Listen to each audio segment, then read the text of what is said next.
वो यंगर रहेंगे किससे, डी से, और ई से भी ए और सी यंगर ही रहेंगे। लेकिन बात यहाँ पे आ जाती है डी की। डी को मैं यहाँ पे फ्लेक्सिबल कह रहा हूँ, फ्लेक्सिबल इन अ सेंस कि डी का कनेक्शन, डी का जो इनइक्वालिटी है वो नहीं बताएगी किसके साथ, ना तो बी के साथ बताएगी है और ना ही ई के साथ बताएगी है। तो इसका मतलब है कि डी को आप फ्लेक्सिबल कर सकते हैं यानी स्विच कर सकते हैं। तो यहाँ पे अगर देखें कि डी को फॉर एग्जांपल मैं यहाँ पे ले आता हूँ और बी को मैं यहाँ पे कर देता हूँ, ई को मैं यहाँ पे कर देता हूँ, ए यहाँ पे है और सी यहाँ पे है, इवन देन ये तमाम इंफॉर्मेशन इसके अंदर आ रही हैं इस पॉसिबिलिटी के अंदर। तो डी को फ्लेक्सिबल रखा और मैंने डी को फॉर द टाइम भी यहाँ पे एडजस्ट कर दिया। एक और पॉसिबिलिटी देखें कि अगर डी फॉर एग्जांपल सेकंड पे आ जाता है तो बी यहाँ पे रख देता हूँ, बी यहाँ पे रख देता हूँ, यहाँ पे ई है और यहाँ पे ए है और फिर क्या है, सी। उसका क्वेश्चन दोबारा देखिएगा, who among the following is the eldest. तो तमाम जो पॉसिबिलिटीज यहाँ पे मैंने बना ली हैं आपके लिए, उसके अंदर ए बी सी के अंदर आपके पास सबसे एल्डेस्ट कौन है।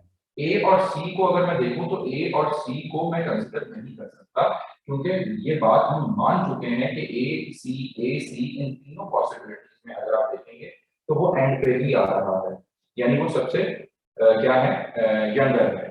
तो ए सी अगर छोटे हैं तो वो एंड पे आ रहे हैं, और फिर बी अगर यहाँ पे देखें तो बी इन दोनों के मुकाबले में इस पहले केस में भी क्या है, एल्डर है, इस दूसरे केस में भी क्या है, एल्डर है, और तीसरे केस के अंदर भी क्या है, एल्डर है।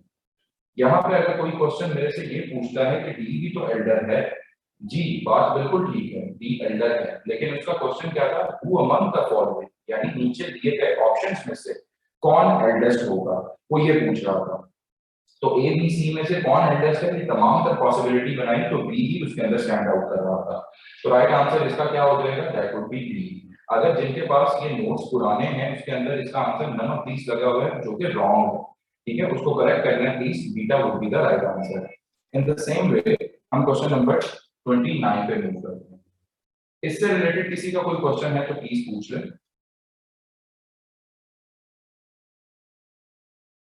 जी कोई क्वेश्चन नहीं है। Which of the following pairs of students is elder to B?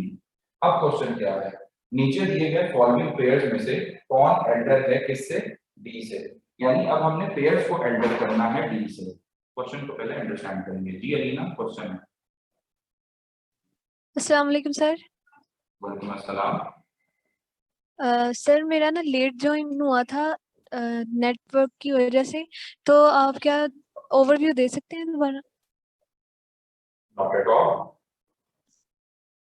Yes sir. आप इसको ट्राई करें अपने एंड पे और 29 और 30 को अंडरस्टैंड करें और 28 पर खुद करने की कोशिश कीजिएगा, क्योंकि अगर मैं ओवरव्यू देने पे जाऊंगा तो बाकी बच्चों का हक होगा। I have to complete the course as well. तो प्लीज आप अभी 29 ओके सर, और बस ये बता दें सर, बस ये बता दें आपने ये पॉसिबिलिटीज किस लिहाज से बनाई हैं, एज के कि हाइट के लिहाज से, दोनों के लिहाज से?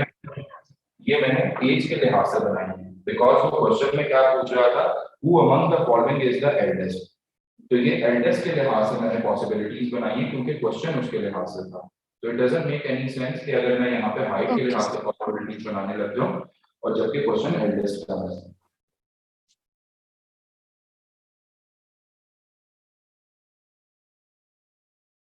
जी सिद्रा क्वेश्चन है।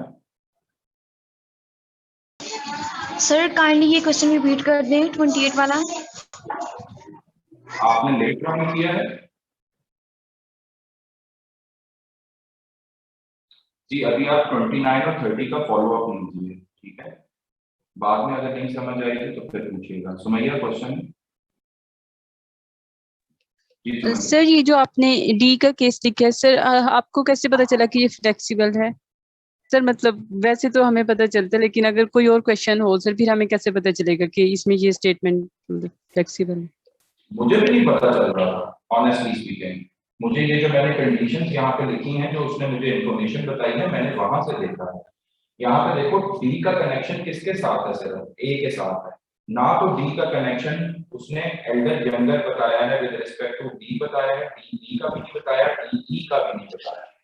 तो डी बी ई क्या है, इनके दरमियान में कुछ भी कनेक्शन नहीं बताया, ऑल्दो बी ई का बताया हुआ था सिर्फ। तो डी क्या होगा, वो फ्लेक्सिबल हो जाएगा विद रिस्पेक्ट टू बी और ई, यानी जी बी को सर। मैं स्विच कर सकता हूँ, ठीक है। जिसका कनेक्शन नहीं बताया होगा वो ऑटोमेटिकली क्या हो जाएगा, फ्लेक्सिबल हो जाएगा, लेकिन आपको पहले देखना होगा हर लिहाज से कि कनेक्शन वाकई में नहीं बन।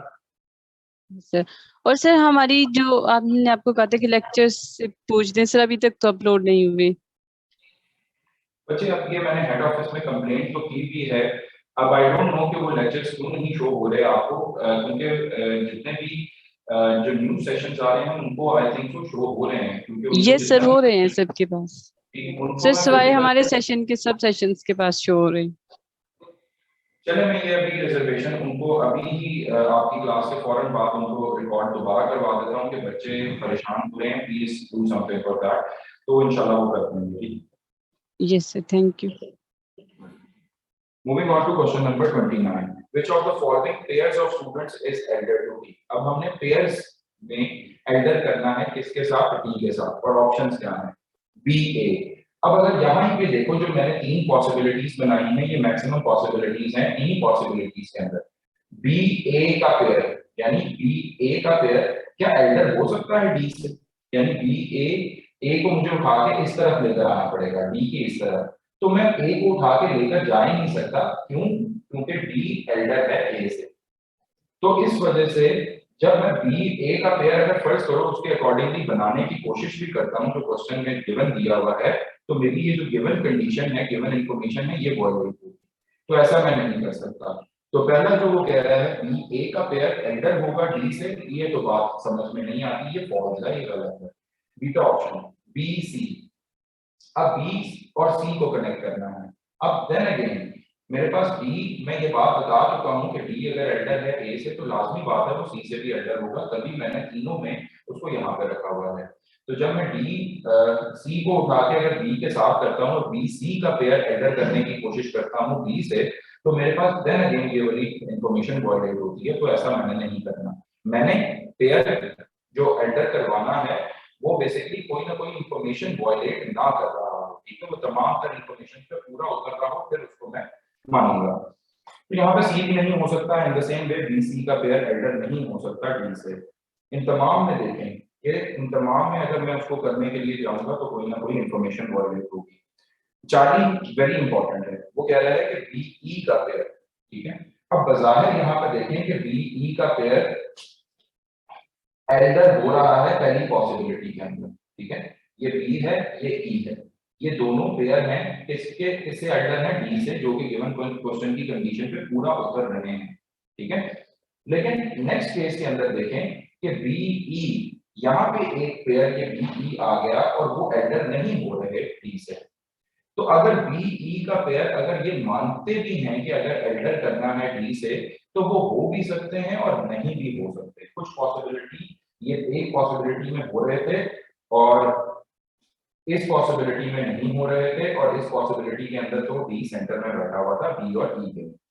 तो अगर ऐसी फॉर एग्जांपल एक मिसाल के तौर पे बता रहा हूं कि अगर 100 पॉसिबिलिटीज भी बनती है ना, बी ई की एल्डर होने से, एल्डर की पॉसिबिलिटी बनती है डी से, तो एक भी पॉसिबिलिटी ऐसी आ जाती है ना जिसके अंदर बी ई एल्डर नहीं हो रहा डी से, तो वो बेसिकली उस सारी की सारी पॉसिबिलिटीज को नेगेट कर देगा। तो हम यहाँ पे ये कहेंगे कि ये ऐसा हो भी सकता है और नहीं भी हो सकता। अब अगर ये बी ई का पेयर अगर एल्डर होना था डी से, तो ये तमाम तर पॉसिबिलिटीज में अगर एल्डर होता तो फिर मेरा राइट आंसर ये चार्ली हो जाता। लेकिन ये एक अनफॉर्चुनेटली एक ही पॉसिबिलिटी ऐसी बनती है उसमें हो रहा है, बाकी में नहीं हो रहा। तो यहाँ पे मैं ये कहूंगा कि एक में हो रहा है एक में नहीं हो रहा, तो ये कैन नॉट बी डिटरमिन का केस है, ये डिटरमिन करके नहीं बताया जा सकता बिकॉज कि डी फ्लेक्सिबल है इस वजह से। तो इसका बेस्ट आंसर क्या हो जाएगा, नन ऑफ दीज हो जाएगा। इसमें अक्सर बच्चे मुझसे ये सवाल करते हैं सर क्वेश्चन नंबर 28 में who among the following is the eldest के लिहाज से जब आपने देखा था तो तीनों ऑप्शंस के अंदर से आपने देखा था और फिर आपने आंसर बताया था, तो मैं उनको कहता हूं कि हाँ मैंने देखा था, लेकिन उन तीनों केसेस के अंदर बी क्या हो रहा था, एल्डर हो रहा था। तो दूसरे केस के अंदर जब फॉलोइंग आया है तो बी ई मुझे सिर्फ ये बता दें क्या तीनों केसेस के अंदर एल्डर हो रहा है डी से, नहीं ऐसी बात नहीं होगी। तो इस वजह से हम क्या करेंगे कि इसको नन ऑफ दीज कर देंगे कि ये डिटरमिन नहीं हो सकता। आई होप सो ये क्लियर हो गया होगा। फिर नेक्स्ट क्वेश्चन की तरफ आते हैं, that is if another friend is taller than C, how many of them will be between F and E according to their heights? अब यहाँ पे जो क्वेश्चन है वो विद रिस्पेक्ट टू हाइट्स चल रहा है। तो क्वेश्चन नंबर 30 में देखें, विद रिस्पेक्ट टू हाइट्स अगर हमें बताना है तो हाइट्स के अकॉर्डिंगली उसने कहा एक और पर्सन इंट्रोड्यूस करवा दिया F, ठीक है, 5 लोगों के अलावा, और उसने कहा कि ये F क्या है, टॉलर देन C है। मैंने यहाँ पे प्लेस कर दिया is taller than C. How many of them will be between F and E according to their heights? तो ये पूछना चाह रहा है कि F और E के दरमियान में कितने लोग आएंगे according to their heights के अकॉर्डिंग। तो इनके दरमियान में कितने लोग आएंगे हमने ये बताना है। वो 2 है, 3 है और 1 है। नीचे जो ऑप्शन दिए हैं उसके अकॉर्डिंगली मैं चेक करूंगा। तो अगर 2 2 3 1 अगर ये तीनों ही हो रहे हैं तो मेरा right answer delta none of E होगा। फर्ज करें किसी एक पॉसिबिलिटी में F और E के दरमियान में 1% आ रहा है हाइट के अकॉर्डिंगली, किसी में किसी पॉसिबिलिटी में 2% आ रहे हैं F और E, और किसी में 3 आ रहे हैं F और E के दरमियान।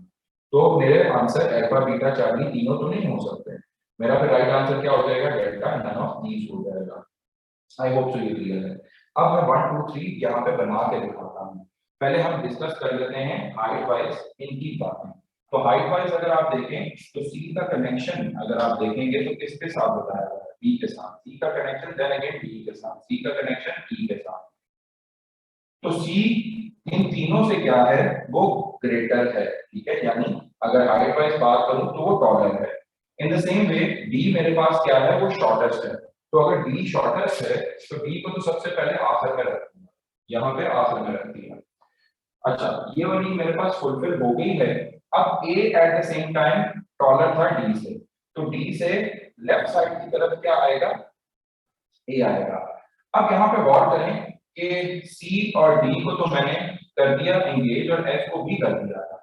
मेरे पास B और E रह गए हैं, ठीक है, B, E और A रह गए हैं। यहाँ पे गौर करें तो A फ्लेक्सिबल है, looks like that this is flexible.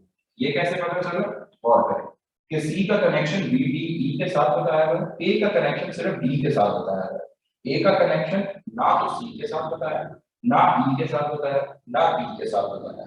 तो यहाँ पे A क्या हो जाएगा, वो फ्लेक्सिबल हो जाएगा।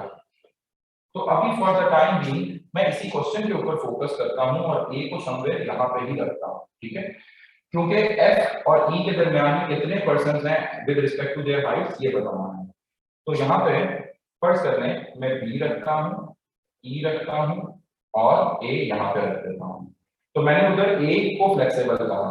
आप अगर हाइट वाइज ये देखते हैं तो B और E के दरमियान में भी कोई कनेक्शन नहीं बताया था। इट मींस कि B टॉलर हो सकता है E से और E भी टॉलर हो सकता है B से। ये दोनों आपस में भी क्या है, फ्लेक्सिबल हैं। बराबर यहाँ पे F ये है, E ये है। एक पॉसिबिलिटी यहाँ पे मैंने बना दी कि मैं उनके दरमियान में कितने पर्सन करता हूँ, C और D 2% करता हूँ। तो क्या 2% मेरा राइट आंसर हो जाएगा? नहीं, मैं दूसरी पॉसिबिलिटी भी चेक करूँ। वो दूसरी पॉसिबिलिटी क्या है, अब मैं 1% करने की कोशिश करता हूँ। C आ गया, E यहाँ पे करते हैं, B यहाँ पे करते हैं, A यहाँ पे करते हैं और D यहाँ पे करते हैं। कोई इंफॉर्मेशन वॉयलेट इसमें भी नहीं हो रही। तो अब देखें कि F और E के दरमियान, ये F है, ये E है, इनके दरमियान में कितना पर्सन आ रहे हैं, ओनली C, दैट इज 1%। अब मैं सिर्फ वही पॉसिबिलिटीज बना रहा हूं जो मेरा क्वेश्चन सॉल्व करेंगे। अब मैं फॉर एग्जांपल, क्या दोनों आंसर होंगे? नहीं, मैं अब आपको तीसरी पॉसिबिलिटी जिसमें 3% इन F और E के दरमियान में रख के दिखाने जा रहा हूं। तो F greater than C greater than B greater than E, तो C B E आ गए आपके पास, और यहाँ पे क्या रखता हूँ, और 3% करना है तो C B A भी यहाँ पे कर देता हूँ, और फिर आपके पास यहाँ पे क्या करता हूँ, E करता हूँ, और फिर लास्ट में क्या कर देता हूँ, E ओवर है, F ओवर है। और करें तो C B A करके ये 3% यहाँ पे मैंने करवा दी। तो 3 पॉसिबिलिटीज ऐसे मैंने बना दी जो कि गिवन इंफॉर्मेशन को वॉयलेट ही नहीं कर रही थी, और किसी में F और E के दरमियान में 2% है, किसी में 1% है, किसी में तीनों के तीनों पर्सन आ सकते हैं F और E के दरमियान। तो उसके ऑप्शन में क्या था, अल्फा 3 बीटा 1 चार्ली 2, क्या ये तीनों आंसर हो जाएंगे एज पर द पॉसिबिलिटीज? नहीं, ऐसा नहीं होगा। इसका मतलब ये होगा कि ये भी डिटरमिन नहीं किया जा सकता। तो जब ये डिटरमिन ही नहीं किया जा सकता, मेरा best answer, right answer delta none of these हो जाएगा। जी तमन्ना खानी क्वेश्चन है। अस्सलाम वालेकुम सर। वालेकुम अस्सलाम। सर ये पॉसिबिलिटी समझ में नहीं आई। हाइट वाइज जी सर। पर्टिकुलरली क्या क्वेश्चन समझ में आ गया? सर क्वेश्चन तो समझ में आ गया था, लेकिन ये पॉसिबिलिटी समझ में नहीं आई कि मतलब फर्स्ट वन तो सही है लेकिन दूसरा और तीसरा समझ में ही नहीं आई। दूसरा और तीसरा नहीं समझ में आया। अब यहाँ पर रुको, स्टे विद मी। दूसरा और तीसरा नहीं समझ में आया तो दूसरा के लिए क्या करना था? मैंने अब 1% की ट्राई करने के लिए जाना। पहली पॉसिबिलिटी अगर तुम्हें क्लियर है तो मैंने ई को इस तरफ कर दिया है और बी और ए को इस तरफ कर दिया। मैंने ये बताया था कि ये जो बी और ई है ये आपस में फ्लेक्सिबल है। बी और ई आपस में फ्लेक्सिबल है, ये अपनी जगह चेंज कर सकते हैं, कोई मैटर नहीं करता। और फिर ए वो फ्लेक्सिबल ही था ओवरऑल। ए का कनेक्शन ना तो ई के साथ है, ना बी के साथ है, ना सी के साथ है। ए बस ग्रेटर होना चाहिए, टॉलर होना चाहिए बी से। वो थ्रू आउट द तीनों पॉसिबिलिटीज वो चल ही रहा है। ए को उठा के इस तरफ भी लेकर जा सकता हूँ, यानी एफ से भी ग्रेटर कर सकता हूँ। एफ उसने अपने पास से एक नया पर्सन इंट्रोड्यूस करवाया था, लेकिन मैं ये नहीं कर रहा। क्यों? क्योंकि मैंने एफ और ई के दरमियान में पर्सन सेट करने हैं। तो मेरी कोशिश ये होगी जो उसने मेंशन किया हुआ है उसको नेगेट करने के लिए जाऊं कि मेरे पास क्या 1 बन रहा है, क्या मेरे पास 2 बन रहा है, क्या मेरे पास 3 बन रहे हैं। तो यहाँ पे देखो, जब मैंने ई को यहाँ पे किया और सी को यहाँ पे किया तो तब भी कोई पॉसिबिलिटी वॉयलेट नहीं हो रही थी। सी ग्रेटर है बी से, यस सर सी ग्रेटर सर तो इसका मतलब ये कि हम सर जो फ्लेक्सिबल होता है ना उसकी पोजीशन चेंज करते रहेंगे, मतलब अकॉर्डिंग जो ऑप्शंस होते हैं या जो पॉसिबिलिटीज होते हैं उसके अकॉर्डिंग, इस तरह मतलब सिंपली। ऐसे ही है, ऐसे ही है। अच्छा और सही फिर सर, समझ आ गई, थैंक यू। 3% के लिहाज से भी हमने क्या किया, उसको फ्लेक्सिबल किया हुआ था जिसमें बी और ई आपस में फ्लेक्सिबल थे और ए भी फ्लेक्सिबल था। लेकिन सी को लाजमी आपने एल्डर रखना है बी और ई से। सी को मैंने बी और ई से एल्डर रखा हुआ है, अपनी गिवन इंफॉर्मेशन को वॉयलेट नहीं होने देता। हाँ, ए की पोजीशन को मैं थोड़ा सा कर सकता हूँ। ए की पोजीशन एफ और सी के साथ भी आगे पीछे हो सकती है, लेकिन ए ओवरऑल फ्लेक्सिबल था ए। लेकिन मेरा काम यहाँ पे एफ और ई के दरमियान में बताना था, इस वजह से मैंने यहाँ पे ए को इस वजह से रखा। तो गिवन क्वेश्चन की अकॉर्डिंगली 3%, 2%, 1% के लिए मैंने उसको वहां पर रखा हुआ था। Okay sir. एहसान क्वेश्चन। सर मेरा क्वेश्चन ना एफएलपी से था, उधर उन्होंने डायरेक्शन से रिलेटेड क्वेश्चन पूछे हुए थे, लाइक वो समझ ही नहीं आ रही थी। मतलब डायरेक्शन से अगर वॉच का भी उन्होंने पूछा हुआ था 3.40 वॉच का है तो वो डायरेक्शन बताओ, तो वो दोनों मेरे रॉन्ग हो गए सर। वो डायरेक्शन से रिलेटेड था कोई, इसी में मैं करवाता हूँ एहसान। अभी इसके बाद मेरा नेक्स्ट टॉपिक वही है, मैं डायरेक्शन सेंस के सारे क्वेश्चंस करवाने लगा हूँ जो बुक के अंदर है। ठीक है? ठीक है सर। और सर बुक ये है जो एहसान, बुक है आपके पास? यस सर है। बस ठीक है, अच्छी बात है। अब क्वेश्चन आपको अच्छे समझ आएंगे। Okay sir. Abdul Rahman Kamran question है। सर ये हमें ऐसे क्वेश्चंस में प्रॉपर आंसर ढूंढने के लिए तीनों पॉसिबिलिटीज में वो चीज ट्रू होनी चाहिए। लाइकवाइज किस पर्टिकुलर क्वेश्चन की बात कर रहे हैं? जैसे अभी हमने रीसेंट क्वेश्चन किया है, इसमें फॉर एग्जांपल अगर हमारे पास तीनों पॉसिबिलिटीज में 2% की वो आता तो मतलब तब हमारा आंसर ये 2% हम सेलेक्ट कर सकते हैं। मेरा ये क्वेश्चन है। आपका ये क्वेश्चन बहुत वैलिड है, लेकिन वो क्वेश्चन, उस क्वेश्चन को अटेम्प्ट करने के लिए, देखने के लिए हमें सारी पॉसिबिलिटीज बनानी पड़ेंगी। मैंने ये तो नहीं कहा कि ये जो 3 पॉसिबिलिटीज बनाई हैं यही सारी पॉसिबिलिटीज हैं। यहाँ पे मैंने तीनों का कहा था कि ये सारी की सारी पॉसिबिलिटीज ये बन गई, लेकिन यहाँ पे तीनों की तीनों पॉसिबिलिटीज सारी नहीं। मजीद पॉसिबिलिटीज के अंदर ए फ्लेक्सिबल है तो ए उस तरफ भी जा सकता है। तो पहले तो ये देखना पड़ेगा कि सारी की सारी पॉसिबिलिटीज हैं क्या। फिर उसके अंदर आपकी बात बिल्कुल ठीक है कि सारी पॉसिबिलिटीज के अंदर, जिस तरह इसके अंदर सारी पॉसिबिलिटीज में बी एल्डर हो रहा था एसी से, तो हमने इसको एल्डर से डिक्लेयर कर दिया था। इसी तरीके से अगर एफ और ई के दरमियान सारी पॉसिबिलिटीज बनाने के बाद अगर उसमें 2% ही आ रहे होते हैं तो मैं 2% को टिक कर दूंगा।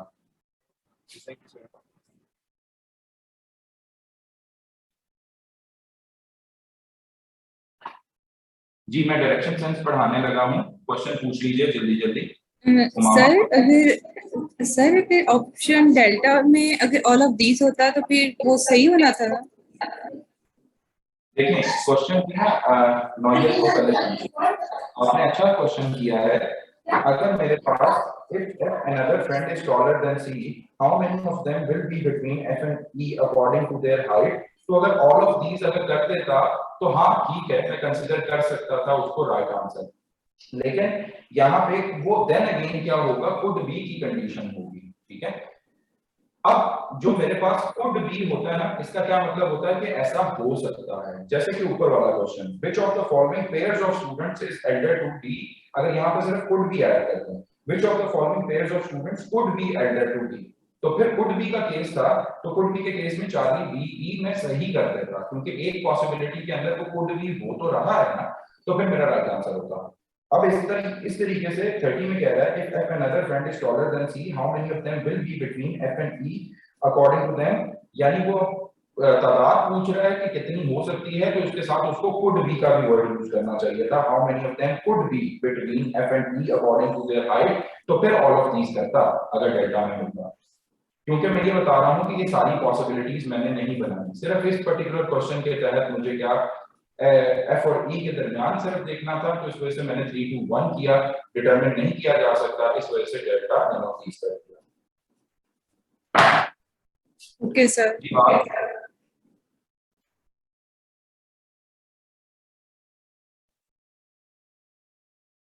नूरुल सबा क्वेश्चन है। सर मगर देखिए जो 28 वाला जो क्वेश्चन है ना, उसके अंदर तो सिर्फ वो दो पॉसिबिलिटीज ही फॉलो कर रही हैं, जो दूसरी वाली उसमें तो डी एल्डर है, तो फिर हम ये देखेंगे कि जिसकी ज्यादा पॉसिबिलिटीज हैं, हम मतलब मेजॉरिटीज अथॉरिटी वाली बात मान रहे हैं। Not at all majority authority नहीं है, क्योंकि मैंने ये कहा था कि अगर आप फॉर एग्जांपल 100 पॉसिबिलिटीज बना लेते हैं और एक पॉसिबिलिटी ऐसी बनाते हैं जो कि उस क्वेश्चन के हिसाब से नहीं हो रही होती, उसके अगेंस्ट जा रही होती है, तो वो एक पॉसिबिलिटी ही काफी है कि वो उसको नेगेट करेगी, तो वो क्या हो जाएगा, वो फिर आप उसको कंसिडर नहीं करेंगे, आप डिटरमिन नहीं कर सकते, ये उसके ऊपर जाएंगे। अगर कुड बी का वर्ड यूज कर देता तो फिर आपके पास वो 100 पॉसिबिलिटीज नहीं, एक पॉसिबिलिटी ही काफी होती है उसको कुड बी का केस करने के लिए, तो मेजॉरिटी हैज अथॉरिटी नहीं। जैसे कि फॉर एग्जांपल कि यहाँ पे बी क्या हो रहा था, बी एल्डर हो रहा था डी से, फॉर एग्जांपल बी एल्डर हो रहा था ए सी से, बी एल्डर हो रहा था, तो तीनों में हो रहा था, सारी की सारी पॉसिबिलिटीज में हो रहा था, इसके अलावा और कोई पॉसिबिलिटी बनती है तो आप मुझे बता दें। उसके अंदर अभी मैंने सारी पॉसिबिलिटी बनाई ही नहीं। अगर ऑप्शन डेल्टा में डी होता तो फिर हम डी करेक्ट करते। Yes, this is a very good question. अगर ऑप्शन डेल्टा के अंदर डी ना होता, ऑप्शन डेल्टा के अंदर डी दे देता, तो वो तो दो आंसर्स बन रहे होते, बी भी हो सकता है फिर डी भी हो सकता है। वो अगर चार्ली के अंदर डेल्टा कर देता फॉर एग्जांपल, ठीक है, तो अगर चार्ली के अंदर डेल्टा कर देता तो फिर आंसर क्या होता, नन ऑफ दीज हो जाता, कि बी और डी दोनों हो सकते हैं, आइदर बी और आइदर डी, तो इस वजह से delta option none of these हो जाएगा। 28 के रिस्पेक्टिव से बात कर रहा हूं। और अगर उसने नहीं कहा हुआ, डी नहीं शामिल किया, क्योंकि बहस क्या हो रही है, बी और डी के दरमियान में हो रही है। आई होप सो ये क्लियर है। एहसान दोबारा क्वेश्चन आ गया तुम्हारा। यस सर, मैंने कहना था जो 26 वाला था ना, वो भी नहीं हुआ सर, काइंडली वो भी करवा देना प्लीज। 26 तो मैंने क्लास में करवाया नहीं था सर 26 ही था, हाँ नहीं करवाया सर। 27 नहीं करवाया था सर, 26 भी नहीं करवाया था मेरे ख्याल सर। 27, हाँ जी 27 जी। पहले मैं डायरेक्शन सेंस के क्वेश्चन करवाऊंगा। 27 नहीं हुआ सर जी ठीक है, मुझे समझ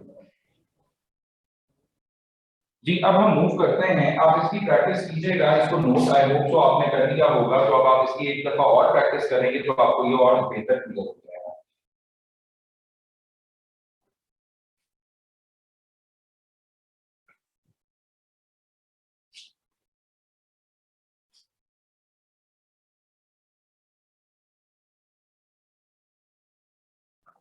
डायरेक्शन सेंस के क्वेश्चन देखिएगा, कुछ मैं करवाऊंगा, कुछ आपने करने हैं। डायरेक्शन सेंस के अंदर जो क्वेश्चंस हैं उसके अंदर सबसे पहले डायरेक्शंस का पता होना चाहिए। तो डायरेक्शंस यहाँ पे मेन डायरेक्शंस देख लें। मेरे पास 4 डायरेक्शंस यूजुअली होती हैं। दिस इज नॉर्थ, जिसको एन से भी डिनोट किया जाता है। दिस इज साउथ, जिसको एस से भी डिनोट किया जाता है। राइट साइड पे ईस्ट है और लेफ्ट साइड पे वेस्ट है। तो नॉर्थ साउथ ईस्ट वेस्ट, शुमाल जनूब मशरिक मगरिब। और फिर इसके अलावा मेरे पास 4 मजीद डायरेक्शन, इनको कार्डिनल डायरेक्शन कहा जाता है, जो कि इनके सेंटर में आती है। ठीक है, तो जो ऊपर वाली डायरेक्शन है वो विद रिस्पेक्ट टू, ये दोनों जो डायरेक्शंस हैं ये with respect to north consider की जाती है। और नॉर्थ कंसीडर करनी है तो नॉर्थ और ईस्ट के दरमियान में विद रिस्पेक्ट टू नॉर्थ, यानी नॉर्थ पहले लिखा जाएगा और ईस्ट बाद में लिखा जाएगा। तो ये क्या हो जाएगी, नॉर्थ ईस्ट हो जाएगी। इन द सेम वे अगर यहाँ पे देखें तो ऊपर वाली दोनों direction with respect to north, यानी नॉर्थ पहले लिखा जाएगा, नॉर्थ और वेस्ट के दरमियान में क्या हो जाएगा, नॉर्थ वेस्ट हो जाएगा। फिर यहाँ पे देखें नीचे वाली दोनों direction with respect to south लिखी जाती है और यहाँ पे क्या हो जाएगा, साउथ और ईस्ट के दरमियान में it has to be south east हो जाएगा। फिर यहाँ पे साउथ और वेस्ट के दरमियान विद रिस्पेक्ट टू साउथ बात करेंगे तो ये क्या हो जाएगा, साउथ वेस्ट हो जाएगा। तो आई होप सो ये क्लियर होगा आपको। अब यहाँ पे एक और बात भी समझ लीजिए कि there is no sense in saying north east को अगर मैं लिखना चाहूँ तो ईस्ट नॉर्थ नहीं लिख सकता। जैसे कि मैं कह रहा हूँ कि ऊपर वाली 2 cardinal direction with respect to north होती है, नॉर्थ पहले आएगा और ईस्ट बाद में आएगा, यानी नॉर्थ और ईस्ट के दरमियान में नॉर्थ ईस्ट है, तो ईस्ट नॉर्थ नहीं कहना। सिमिलरली वेस्ट नॉर्थ कोई डायरेक्शन नहीं होती, ईस्ट साउथ कोई डायरेक्शन नहीं होती, इसी तरीके से वेस्ट साउथ कोई डायरेक्शन नहीं होती। ये बड़ी मीनिंगलेस की बात है। आई होप सो ये क्लियर होगा। अब इनके क्वेश्चंस किस लिहाज से पूछे जाते हैं आपको पता होना चाहिए। जो क्वेश्चन है वो पूछा जाएगा कि वो आपको एक पजल बता रहा होगा जिसके अंदर कोई भी पर्सन की वो डायरेक्शन बता रहा होगा। तो इन दी एंड आप किस डायरेक्शन में जा रहे हैं वो फाइनल डायरेक्शन पूछ लेगा। इन the same way second question के अंदर वो डिस्टेंस पूछ रहा होगा, डिस्टेंस बिटवीन फाइनल पॉइंट, जिस पॉइंट के ऊपर आप चले गए हैं, एंड इनिशियल या फिर स्टार्टिंग पॉइंट, उसके दरमियान में डिस्टेंस पूछ लेगा। And that distance needs to be the least distance, shortest distance. ये शॉर्टेस्ट डिस्टेंस होना चाहिए। तो ये 2 तरीकों से क्वेश्चंस पूछे जाएंगे। तो अगर इन 2 तरीकों से क्वेश्चन पूछे जाएंगे तो इनको मैं करवाने लगा हूं। जी ईमान, क्वेश्चन है आपका? ईमान बतूल सरवर।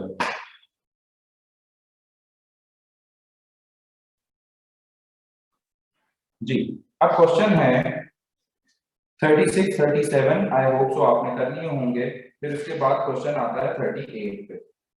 अब जिनके पास ये क्वेश्चंस 38 से 45 आ रहे हैं प्लीज रेज योर हैंड ताकि मुझे अंदाजा हो जाए, मतलब उनके पास हैं। सिर्फ कुछ ही लोगों के पास हैं, बाकियों के पास नहीं है। बुक के अंदर हमने क्वेश्चंस ऐड अप किए हैं। जो एलएमएस के ऊपर डाटा शो हो रहा है 30 क्वेश्चंस का, उसके अलावा ये क्वेश्चन है। तो अगर आप कहते हैं तो मैं इसको कोशिश करके आपके साथ शेयर कर लेता हूं, लेकिन उसके लिए मुझे फिर टाइम लगेगा। वैसे यूजुअली मैंने यही बताया था कि ये जो बुक है वो सॉफ्ट फॉर्म में वायरल हो चुकी है, ये सोशल मीडिया के ऊपर आ रही है, तो आप वहां से भी देख सकते हैं, या फिर आपका कोई दोस्त नजदीकी कैंपस में है उसके पास बुक है तो फोटोकॉपी करवा लीजिए उससे, फिर इमेजेस कैप्चर करना। बट मैं आपको नरेट करता हूं और नरेट करने से आई होप सो कि आप रिलेट करेंगे और इसको समझ जाएंगे। उसने क्वेश्चन नंबर 38 में कहा a rat runs 20 foot towards east. एक रैट जो है वो 20 फुट रन करता है, जाता है टुवर्ड्स ईस्ट की तरफ। तो ईस्ट की तरफ राइट साइड,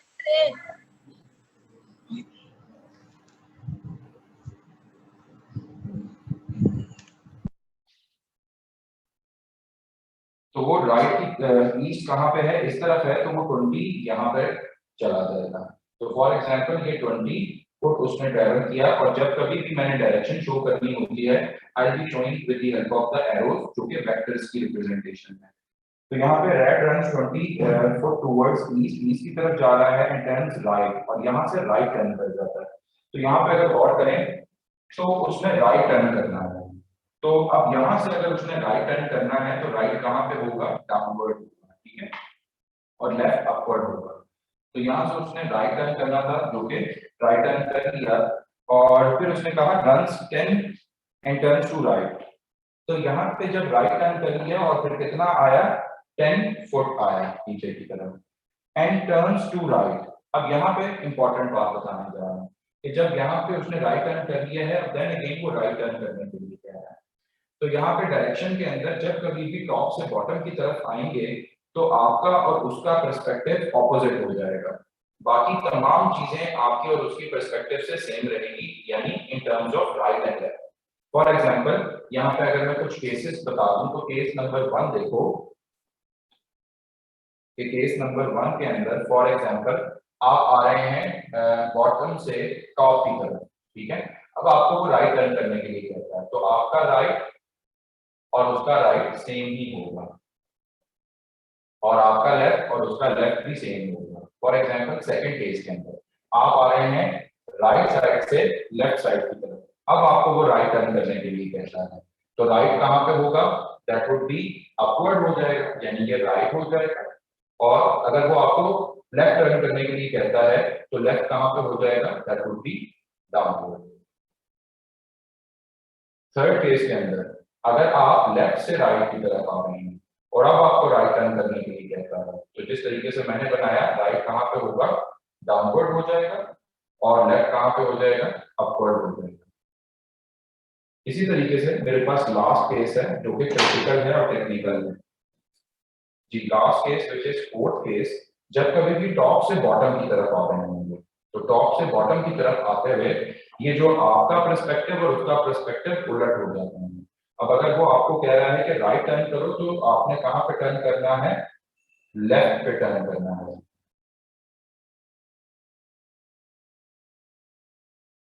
अब अगर वो आपको ये कहता है कि राइट टर्न कर जाए, लेफ्ट टर्न कर जाए, तो आपने कहाँ करना है, राइट टर्न करना है।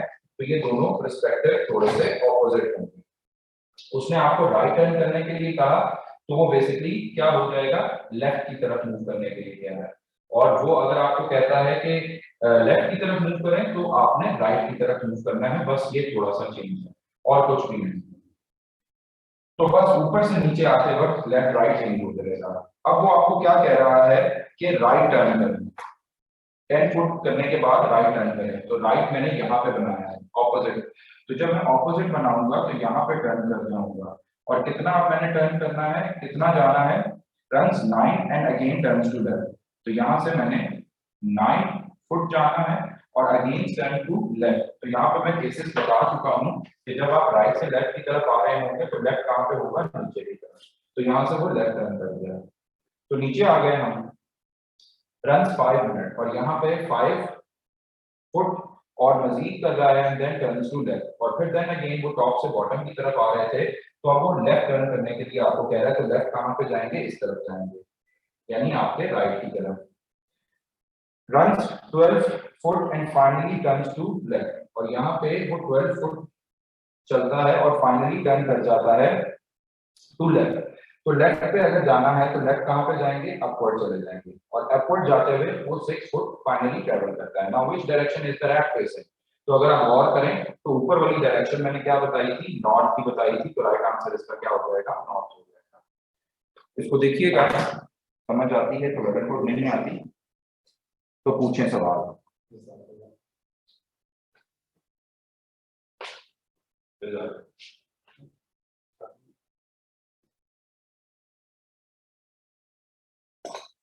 जी क्वेश्चन पूछिएगा, अगर कोई मसला परेशानी आ लिया क्वेश्चन है। कल मैं चावल में वो दिया था,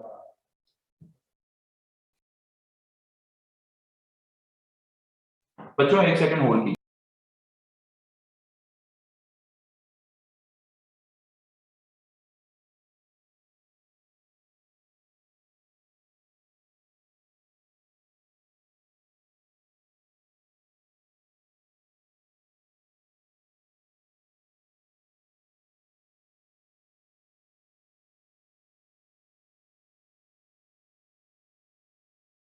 जी स्टूडेंट्स, क्वेश्चन है कोई तो प्लीज पूछें। तमन्ना पानी क्वेश्चन है।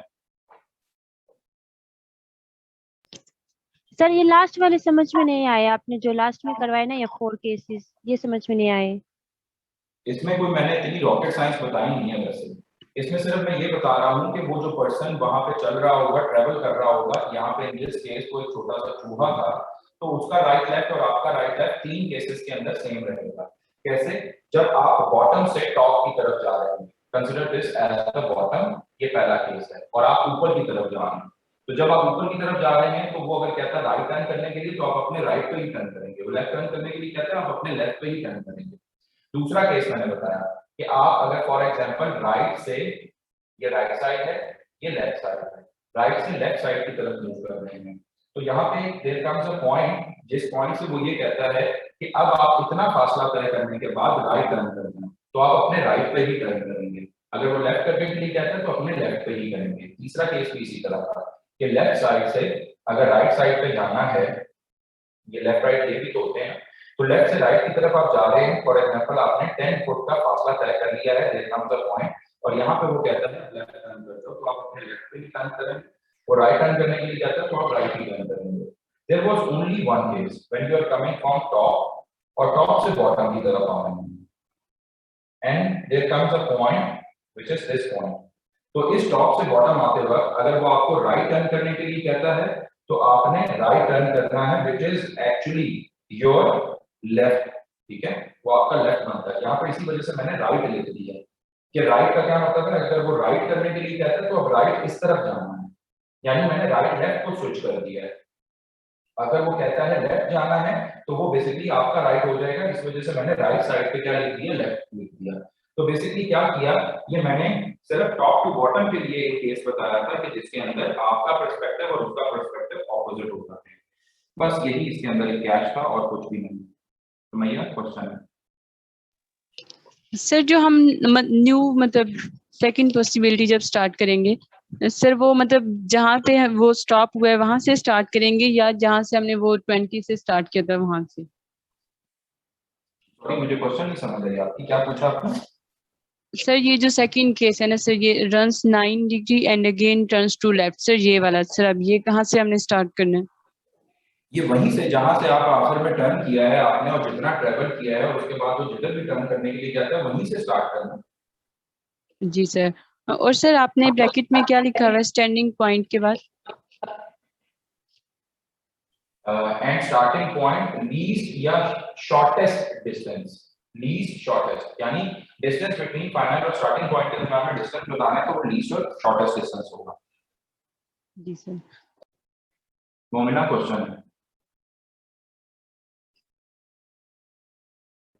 सर ये पूछना था जो लास्ट डायग्राम अभी मैंने हो गया। क्लियर है?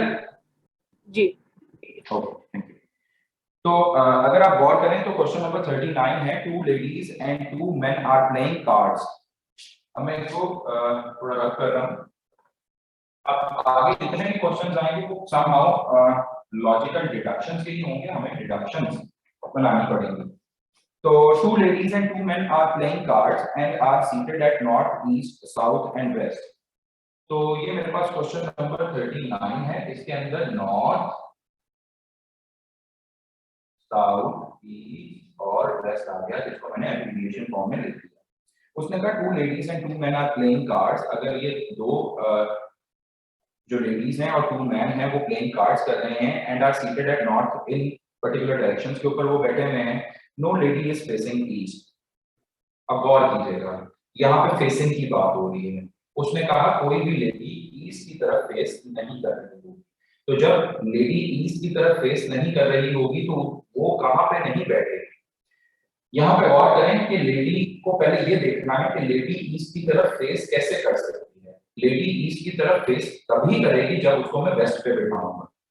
लाइकवाइज यहाँ पे अगर फॉर एग्जांपल लेडी आ जाती है और खेलते वक्त उसका मुंह बैकवर्ड तो नहीं होगा, उसका मुंह अपने पार्टनर्स की तरफ, तो जब वो वेस्ट की तरफ होगी, लेडी यहाँ पे होगी, तो तभी वो ईस्ट की तरफ देख रही होगी। लेकिन उसकी कंडीशन क्या थी, no lady is facing east, कोई भी लेडी जो है वो ईस्ट की तरफ फेस नहीं कर रही होगी।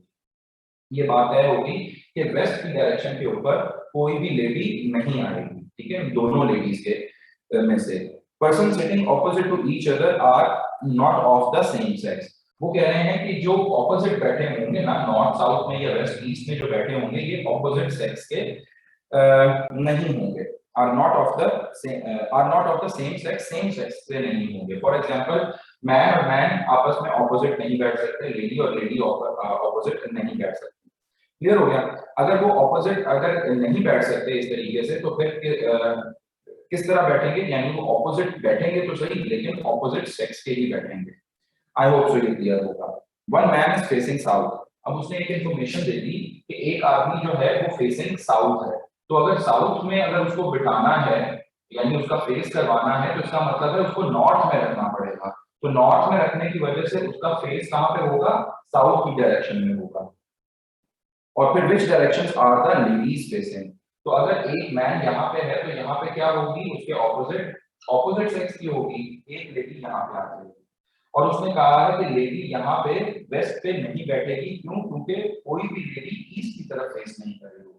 तो कोई भी लेडी अगर ईस्ट की तरफ फेस नहीं कर रही तो यहाँ पे लेडी नहीं आएगी, तो कौन आएगा? तो मैन आएगा जो कि ईस्ट की तरफ फेस कर रहा होगा। मैं एरो भी बनाता जा रहा हूँ जो कि फेस को जाके कर रहा है, और ये लेडी है, इसका फेस कहाँ पे होगा? नॉर्थ की तरफ होगा। तो यहाँ पे मैन के ऑपोजिट फिर ये कौन हो जाएगी? लेडी हो जाएगी, और इसका एरो इस तरफ बना रहा हूँ जो कि वेस्ट की तरफ फेस कर रही होगी। क्वेश्चन क्या था? Which directions are the ladies facing? यानी दोनों ही लेडीज किस डायरेक्शन में फेस कर रही हैं? तो एक लेडी वेस्ट की डायरेक्शन में फेस कर रही है, एक लेडी नॉर्थ की डायरेक्शन में फेस कर रही है। Right answer would be delta north and west. Question number 40 कह रहा है, question number 40 says there are 4 towns P, Q, R and T. Q is to the southwest of P. अब ये वाला क्वेश्चन पर्टिकुलरली मैं इस फिगर के through ही करवा देता हूँ। उसने ये कहा कि Q is to the southwest of P. Q कहाँ पे है? साउथ वेस्ट की डायरेक्शन में है। अब यहाँ पे Q जो एक टाउन है उसको मैंने जाके कहाँ पे रख दिया? साउथ वेस्ट में। यहाँ पे कोई ऐसा वो बात नहीं हो रही थी फेसिंग की। अगर फेसिंग की बात करेगा तो फिर वहां पे हमने कंडीशन के हिसाब से ऑपोजिट रखा। आमना क्वेश्चन है,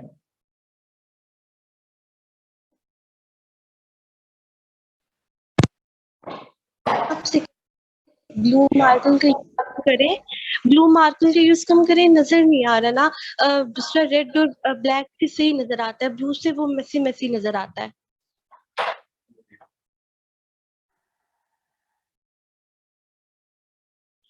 तो मैं यहाँ पे ही आपको दिखाता हूँ कि इसके अंदर क्या हो रहा है। Q is to the south west of P. तो Q यहाँ पे मैं रख देता हूँ, ये वो Q है साउथ वेस्ट में है। किससे साउथ वेस्ट में है? फॉर एग्जांपल एक पर्सन है P, एक टाउन है सॉरी P, उसको मैं ओरिजिन पे रख रहा हूँ, ठीक है।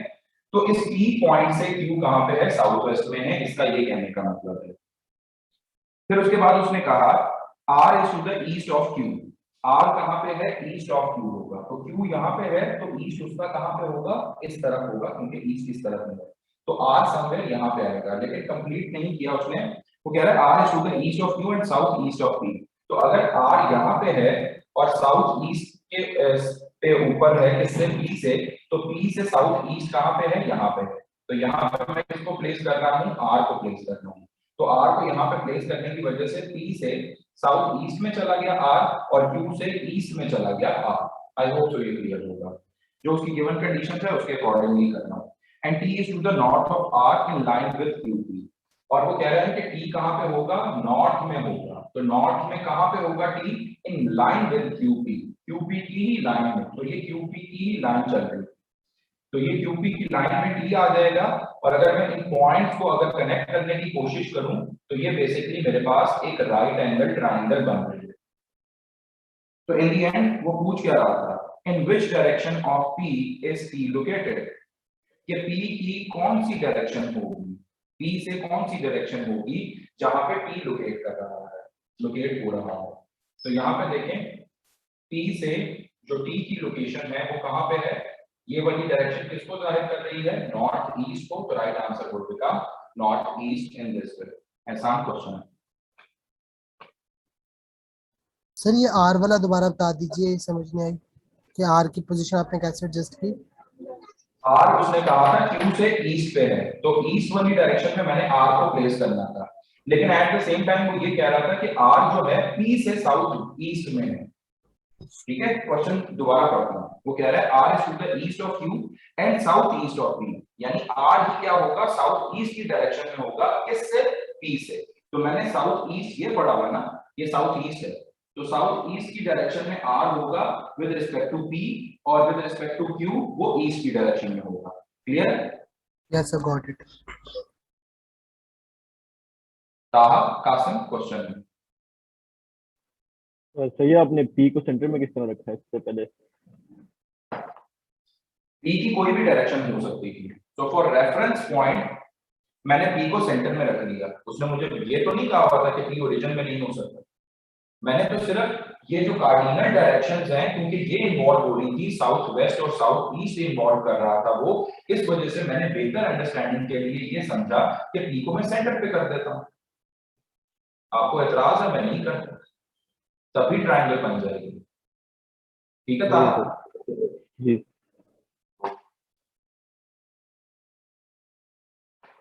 Next question, the post office 41 खुद ही कर लोगे, 42 पे आओ। 41 जो है वो as a important.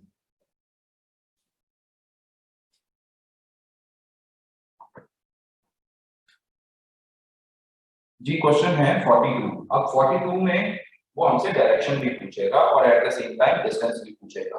Kamran walks 10 kilometre towards north. Kamran साहब कहां से जाते हैं? फॉर एग्जांपल ये मेरे पास एक पॉइंट है, ये मैंने कंसीडर कर लिया। अब मैं ओरिजिन नहीं ले रहा, ठीक है, आप लोग उसके बगैर भी देख लें, वैसे ओरिजिन से भी आप जा सकते हैं।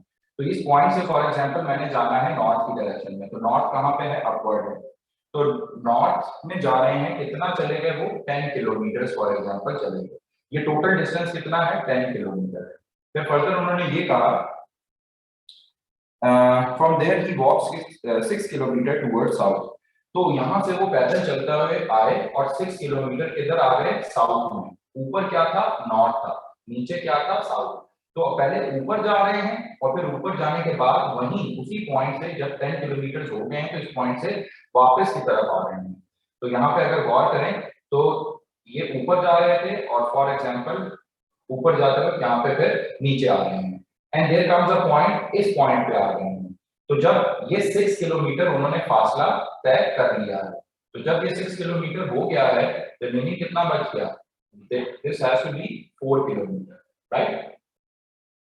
आगे क्या कह रहे हैं? Then he walks 3 kilometre towards east. Now this is very important. अब देखें हमारे पास ये नॉर्थ साउथ ईस्ट वेस्ट ये स्टैंडर्ड डायरेक्शंस होती हैं और ये कभी भी चेंज नहीं होती। अब अगर यहाँ से वो कह रहा है कि ईस्ट की डायरेक्शन में मूव करना है तो हमने ईस्ट की डायरेक्शन में ही मूव करना है। Although I am coming from top to bottom, तो राइट लेफ्ट के लिहाज से वो ऑपोजिट होता है, ईस्ट वेस्ट साउथ नॉर्थ के लिहाज से ऑपोजिट नहीं करते, डायरेक्शंस होती रहती हैं, सेम रहती हैं। तो जब यहाँ से नॉर्थ में जा रहा था तो नॉर्थ अपवर्ड था, साउथ में आ रहा था तो साउथ डाउनवर्ड था, तो ईस्ट किस तरफ होगा? इसी तरफ होगा। तो इस पॉइंट से उसने ईस्ट में चला गया, वो 3 किलोमीटर ट्रेवल कर लिया। In the end पूछ क्या रहा था? How far and in which direction is he with reference to the starting point? तो फॉर एग्जांपल ये मेरे पास क्या है? स्टार्टिंग पॉइंट है, ठीक है, ये इसको यहाँ पे इस तरीके से शो कर रहा हूँ, इस पॉइंट को, ये स्टार्टिंग पॉइंट है और ये मेरे पास क्या है? फाइनल पॉइंट है। इससे शायद कंफ्यूज ना हो जाए, तो बेसिकली ये मेरे पास स्टार्टिंग पॉइंट है, यहाँ पे डॉटेड लगा, तो ये फाइनल पॉइंट है। वो कह रहा है कितना फार है और कौन सी डायरेक्शन में है? Is he with reference to the starting point? Reference क्या है? स्टार्टिंग पॉइंट का रेफरेंस है, तो स्टार्टिंग पॉइंट के रेफरेंस से वो फाइनल पॉइंट में कौन सी डायरेक्शन में है?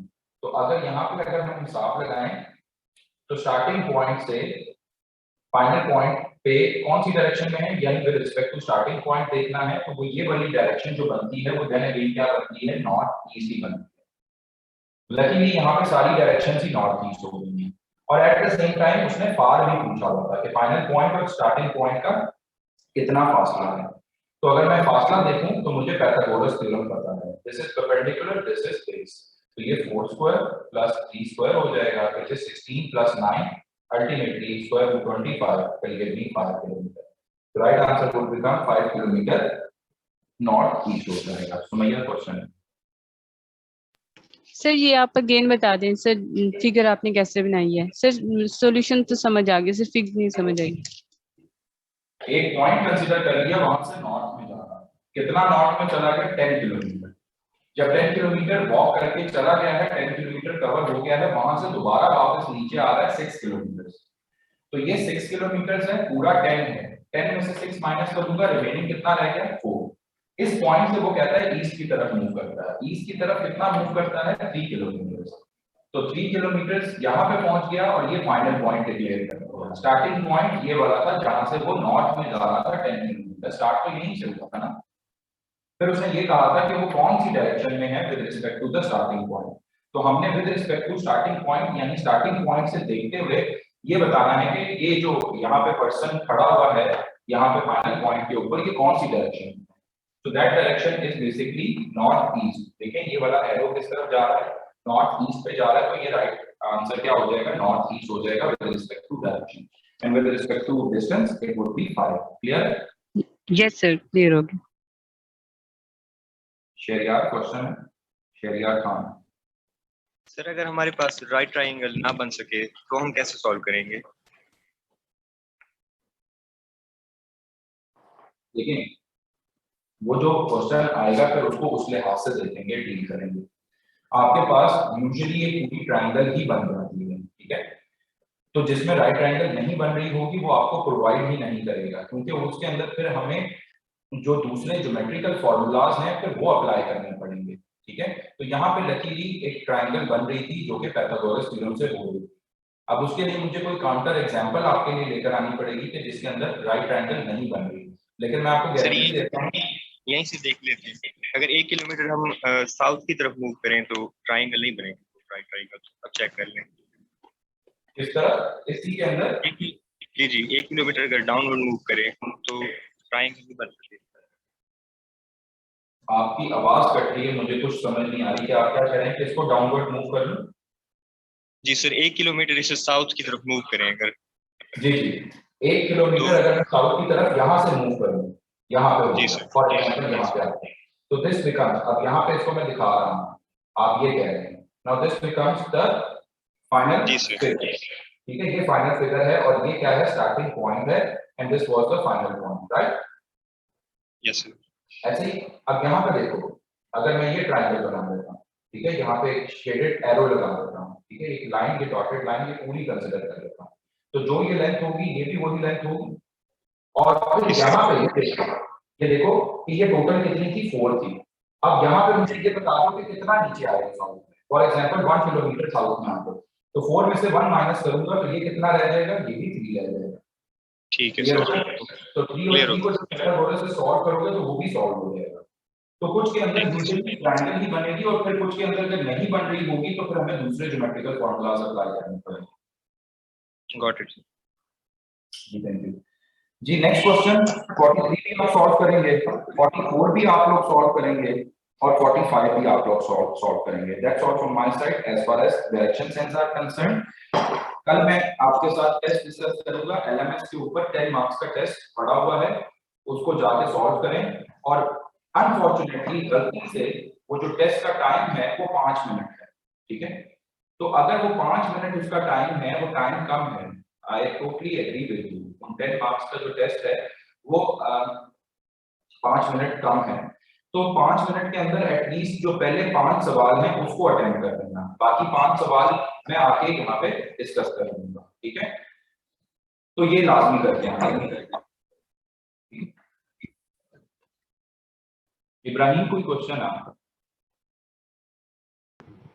सर ये पूछना था आपसे कि हमने स्टार्टिंग पॉइंट साउथ से ही क्यों लिया है? हम नॉर्थ और साउथ के मिड से भी तो कर सकते थे स्टार्ट। जी आई डोंट माइंड, मिड से कर लें, यानी इधर से कर लें, ठीक है। There is no hard and fast rule, यहाँ से स्टार्ट करें, नॉर्थ में ही जाना, ठीक है। तो मेन वाई एक्सिस की लाइन में ही रहूंगा, तो वाई एक्सिस के ऊपर मैं किसी पे भी पॉइंट ले सकता हूँ। तो मैं ये तो नहीं कह रहा कि ये मेरे पास साउथ की उसमें मैंने पॉइंट लिया है, वो मुझे अल्टीमेटली लेना ही पड़ेगा। अब अगर मैं तो थोड़ा सा नीचे करूँ, यहाँ से पॉइंट ले लूँ तो वो साउथ में चला जाएगा। मैं फॉर एग्जांपल ओरिजिन से ले लेता हूँ, अगर आपको नहीं पसंद है तो तब भी क्वेश्चन सॉल्व हो जाएगा, कोई मसला नहीं। जी ठीक है सर।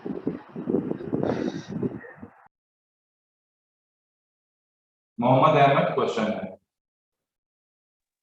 सर आपने कौन कौन से क्वेश्चंस बताए हैं घर के लिए सोल्व करने के लिए?